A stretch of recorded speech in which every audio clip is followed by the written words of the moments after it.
ये कहानी एक ऐसे ज़ॉम्बी वायरस की है कि जैसे समुद्र में सुनामी आ गई हो। उनकी संख्या इतनी थी कि 100 मीटर ऊंची दीवार भी डूब जाए। कारों को तो जैसे खिलौना समझकर पलट रही थीं। देखते ही देखते इंसान के रोंगटे खड़े हो जाते थे। कहानी की शुरुआत होती है जिसमें डॉक्टर डॉ डेगो वायरस के सोर्स को ढूंढने के लिए रात भर उड़ान भरकर यरूशलेम जेरूसलम के ऊपर पहुंचे। यहाँ सचमुच वैसा ही था जैसा उस आदमी ने बताया था। यहाँ अभी भी व्यवस्था और सुरक्षा बची हुई थी। सुरक्षित लैंडिंग के बाद डेगो ने पायलट को कहा कि प्लेन में ही इंतजार करे, कभी भी उड़ान भरनी पड़ सकती है। संयुक्त राष्ट्र के स्पेशल दूत होने की वजह से वे जल्दी ही यहाँ के जिम्मेदार अधिकारी से मिले। डेगो ने सीधा सवाल किया, आपको इतनी जल्दी वायरस का पता कैसे चला? अधिकारी ने कुछ नहीं छुपाया। बोले, हमने एक भारतीय जनरल का गोपनीय दस्तावेज इंटरसेप्ट किया था। उसमें लिखा था कि भारत ज़ॉम्बी से लड़ रहा है। हमने उस समय इसे पागलपन समझा, लेकिन फिर भी तुरंत ऊंची दीवारें खड़ी कर दी। फिर गर्व से वे डेगो को अपनी सुरक्षा व्यवस्था दिखाने लगे और बोले, हम अब भी बाहर से आने वाले शरणार्थियों को स्वीकार कर रहे हैं, क्योंकि एक इंसान कम मतलब एक ज़ॉम्बी कम। तभी एक हेलीकॉप्टर दीवार के बाहर रोज की गश्त पर निकला। डेगो ने देखा दीवार के इस तरफ और उस तरफ दो पूरी तरह अलग दुनिया थी। बाहर तो नरक उतर आया था, ज़ॉम्बी का राज था।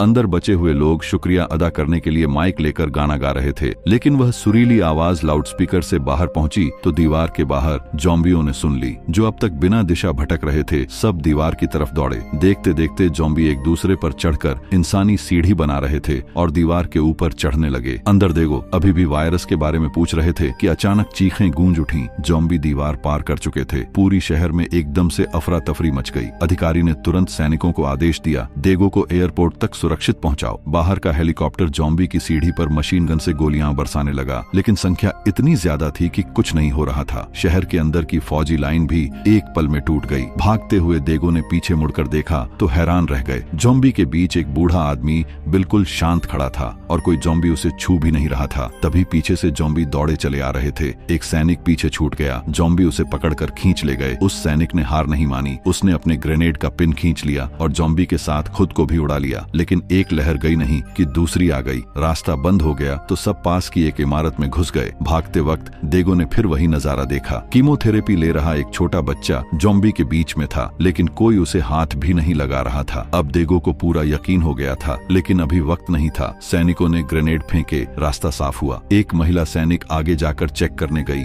तभी छुपा हुआ ज़ॉम्बी ने उसका हाथ काट लिया। डेगो ने फौरन तलवार से उसका हाथ काट दिया ताकि वायरस आगे न फैले। 12 सेकंड तक सबने सांस रोके इंतजार किया। वह नहीं बदली, बच गई। लेकिन तभी सबसे बुरा हुआ, उनका पायलट डर गया और अकेला प्लेन लेकर भाग गया। जब डेगो एयरपोर्ट पहुंचे तो उनका प्लेन गायब था। आखिरी मौके पर उन्होंने एक सिविलियन प्लेन रोक लिया और उसमें बैठ गए। नीचे जमीन पर हजारों ज़ॉम्बी दौड़ रहे थे। प्लेन जैसे ही ऊपर उठा, सबने राहत की सांस ली। उड़ान में डेगो बार बार सोच रहे थे, ज़ॉम्बी बूढ़े और बीमार बच्चे को क्यों नहीं मार रहे। उन्हें एक बड़ा आइडिया आया। उन्होंने पायलट से कहा, WHO के नजदीकी सेंटर पर ले चलो। लेकिन प्लेन में ही एक छोटा कुत्ता बाथरूम के दरवाजे पर जोर जोर से भौंकने लगा। उसे देखने के लिए एक एयर होस्टेज गई। दरवाजा खोला तो अंदर से ज़ॉम्बी निकला और उसे दबोच लिया। देखते ही देखते सब ज़ॉम्बी में बदल गए। केबिन में हंगामा मच गया। एक आदमी ने अचानक से सामान गिरा दिया। आवाज हुई तो सारे ज़ॉम्बी उसी तरफ दौड़े। डेगो ने महिला सैनिक के ग्रेनेड छीने और केबिन को उड़ा दिया ताकि प्लेन क्रैश हो जाए।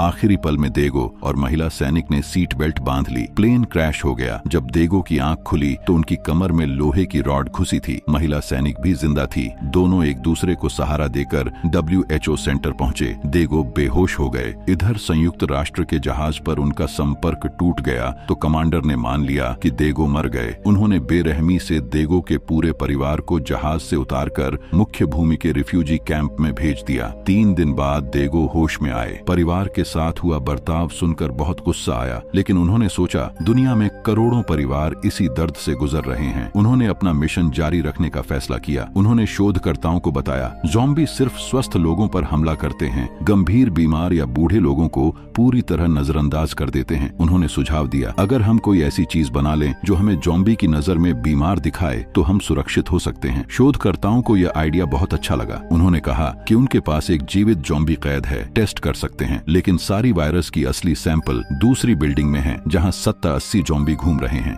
डेगो, महिला सैनिक और एक शोधकर्ता ने हाथों पर किताबें बांधकर थोड़ा बहुत बचाव किया। फायर एक्स और एक ही पिस्तौल ली और उस बिल्डिंग में घुस गए। रास्ते में शोर हुआ, सारे ज़ॉम्बी उनकी तरफ भागे। महिला सैनिक ने गोली चलाई लेकिन और ज्यादा आ गए। देगो ने सीढ़ी पीटकर शोर किया और सारे जॉम्बी को अपनी तरफ खींच लिया ताकि बाकी दोनों सैंपल ले आए। देगो ने आखिरी 2 जॉम्बी को कुल्हाड़ी से मार दिया, लेकिन दरवाजे पर फिर भी बहुत सारे थे, इसलिए बाकी दोनों वापस भागे। उनके भागने से जॉम्बी इधर उधर हो गए और देगो अकेले लैब में घुस गए। लैब में सैकड़ों वायरस की शीशियां थीं। देगो को कुछ पता नहीं था, उन्होंने बस जितनी शीशियां आ सकीं सब उठा लीं। जैसे ही बाहर निकलने लगे, एक जॉम्बी दरवाजे पर खड़ा था। देगो समझ गए अगर भागे तो सारे जॉम्बी वापस आ जाएंगे। तब उन्होंने बहुत बड़ा और खतरनाक फैसला लिया, खुद पर ही वायरस इंजेक्ट कर दिया ताकि जॉम्बी उन्हें न छुए। जोखिम दोहरा था, पता नहीं वह वायरस काम करेगा भी या नहीं, और अगर कोई लाइलाज बीमारी वाला वायरस निकला तो हमेशा के लिए खत्म। उन्होंने परिवार के नाम एक छोटी चिट्ठी लिखी